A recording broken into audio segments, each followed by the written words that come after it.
இந்த ரோலில் அவர் எனக்கு பேரே வேண்டான்னு சொல்லிட்டார் தமிழ்மணி. ஸோ அதுக்காக நம்ம கண்டிப்பாக ஒரு கரகோஷம் எழுப்பணும். ஏன்னா முழுக்க அனைத்து ஏற்பாடுகளையும் அவருக்கே கொடுக்கலாம், அவருக்கு கேக் கொடுக்கலாம். சொன்னார், அதாவது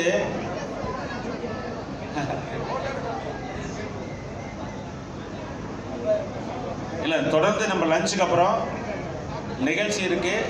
இறுதியாக எல்லாத்துக்கும் நன்றி தர சொல்லும்போது எல்லாம் அவங்கவுங்க நம்ம கோர்வையாக சொல்ல போகிறோம்.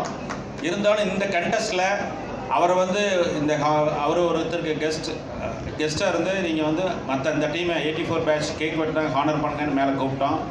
இந்த கண்டெஸ்ட்டில் நம்ம தமிழ்மணி நான் சொல்கிறது எனக்கு இட் இஸ் கரெக்ட் டைம்.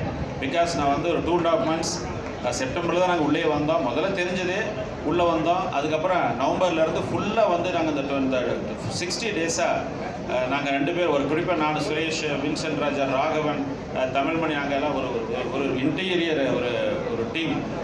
வாட்ஸ்அப்னு பார்த்தீங்கன்னா 4-5 குரூப், 5 குரூப், 6 குரூப். அதில் நாங்கள் ஒரு 6 பேர், 10 பேர். அதுக்கப்புறம் ஈவெண்ட் மேனேஜ்மெண்ட், இந்த ஈவெண்ட் மேனேஜ்மெண்ட் போகலாம் அப்படிங்கிறத நாங்கள் சஜஸ்ட் பண்ணி சிவகுமாருடைய கம்பெனியிலேருந்து அதை செஞ்சதை வச்சு தமிழ்மணிட்ட சொன்னதுக்கப்புறம் அவர் அதை பிடிச்சிக்கிட்டாரு, ஈவெண்ட் மேனேஜ்மெண்ட்லேயே போகலான்னு. But for this LED and event management this programme would have not been very much successful, but for this stage also. So நம்ம பாலாஜி நேற்று பேசும்போது ஃப்ளைட்டில் எனக்கு ஃப்ளைட் ஞாபகமாக வந்துருச்சு. ஸோ அந்தளவுக்கு கௌதம் ப்ளஸ் அந்த டீம் நர்மதா, இன்றைக்கி நர்மதா வரல, அவங்க அந்தளவுக்கு அரேஞ்ச் பண்ணி இந்த முன்னாடி அந்த சோஃபா அதில் உட்கார வச்சு விஐபி